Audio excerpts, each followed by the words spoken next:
नमस्कार दोस्तों।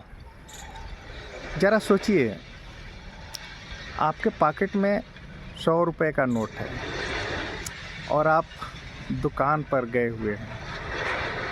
तो क्या दुकान पर आप अपने पैकेट से 500 रुपए निकाल पाएंगे? नहीं ना। तो हमारे पास जो पैकेट में जितना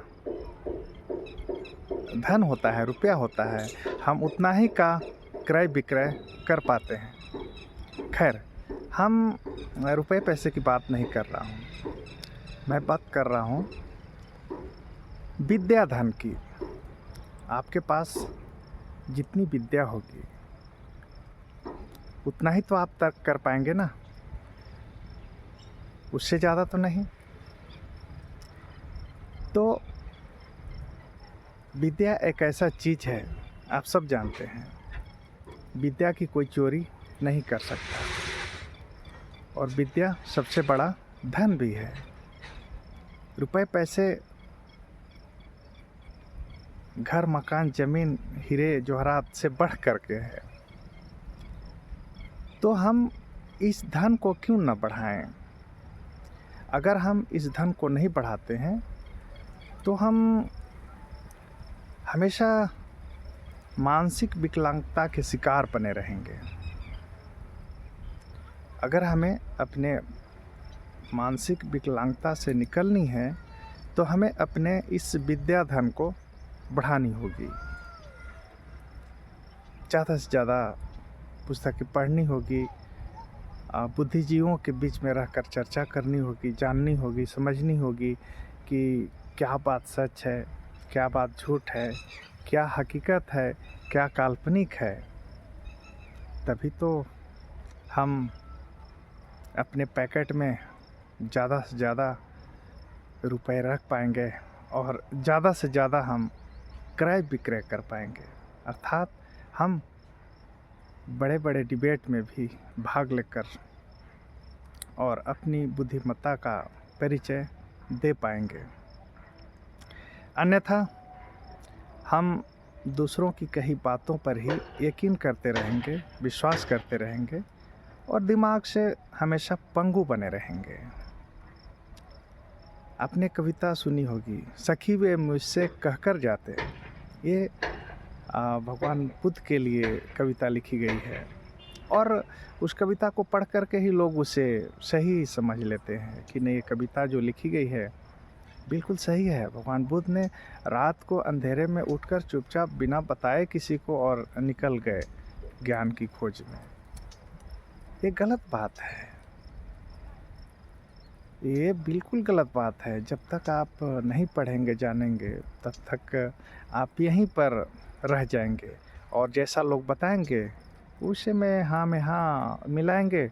डिबेट में शामिल होंगे आप तो इसी बात पर आप पड़े रहेंगे कि नहीं, वो तो बिना बताए ही चुपचाप अंधेरे में निकल गए थे। ऐसा नहीं है। बहुत साहित्य जब पढ़ेंगे, इतिहासकारों का लिखा हुआ चीज़ पढ़ेंगे, जो आर्कोलॉजिकल जो प्रूफ्स हैं उसको पढ़ेंगे, तब आपको पता चलेंगे। हालांकि पुरातात्विक जगहों पर भी इन्हीं सब बातों का समावेश किया जा रहा है, लेकिन आपको तो सच्चाई जाननी है ना, तो कैसे जान पाएंगे? तो हमें बृहत पुस्तकों का अध्ययन करना होगा, जो विद्वान लोग हैं उनके संपर्क में जाना होगा, तब जा कर के हम जान पाएंगे सही बात। भगवान बुद्ध अकेले में नहीं निकले, चुपचाप अंधेरे में नहीं निकले थे। उनकी विदाई हुई थी, उनके साथ सारथी गया था जंगल तक। जो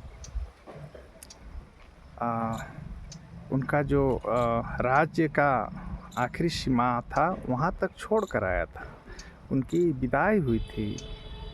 तो ये सब बातें हैं कि जब तक आप गहन अध्ययन नहीं करेंगे तो आप दूसरे के बताए हुए बातों पर ही यकीन करते रहेंगे, पंगु बने रहेंगे, आप अपना इतिहास नहीं जानेंगे आप अपने अतीत को नहीं जानेंगे, आप अपना जो विरासत है, पुरखों का विरासत, उसे नहीं जान पाएंगे।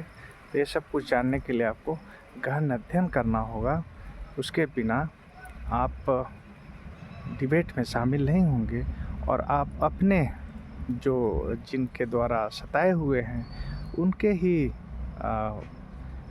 बातों में रहेंगे, वहीं पर गुलाम बनकर जिएंगे और गुलामी के ही मानसिकता में आप इस दुनिया से अलविदा हो जाएंगे। तो हमें सच्चाई जाननी है, काल्पनिक बातों में नहीं रहनी है। इसके लिए ज़्यादा से ज़्यादा अध्ययन करनी है। वो कौन सी किताबें हैं जहाँ से हम सच्चाई मिलेंगे। हम एक छोटी सी उदाहरण मिसाल दिए थे भगवान बुद्ध का। ऐसे बहुत सारे चीज़ें हैं जो आपको जाननी होगी, जो आपसे रिलेटेड हैं, आपसे संबंधित हैं बातें। बहुत सारी बातें हैं। आपके खुद का पूर्वजों का इतिहास क्या था, कैसे था, उसको स्टडी करना होगा। अन्यथा आपके नाम का, आपके विरासत का गाली भी आपको बहुत अच्छा लगता है। सोचेंगे कि नहीं नहीं, हमारी तो यही विरासत है। तो अध्ययन कीजिए, विद्वानों के संग रहिए, तब जा कर के आप जान पाएंगे। वरना आप 100 रुपये पैकेट में लेकर और दुकान पर देखेंगे कि अरे यहाँ तो 5-5, 10-10 हज़ार रुपये लोग निकाल रहे हैं। वो निकालेंगे, आप भी निकाल सकते हैं। आप भी अध्ययन कीजिए, आप ही कमाइए। आप कमाना नहीं चाहते, आप केवल दूसरों के कमाए हुए बातों में ही रहकर एंजॉय करना जानते हैं। चलिए, थैंक यू।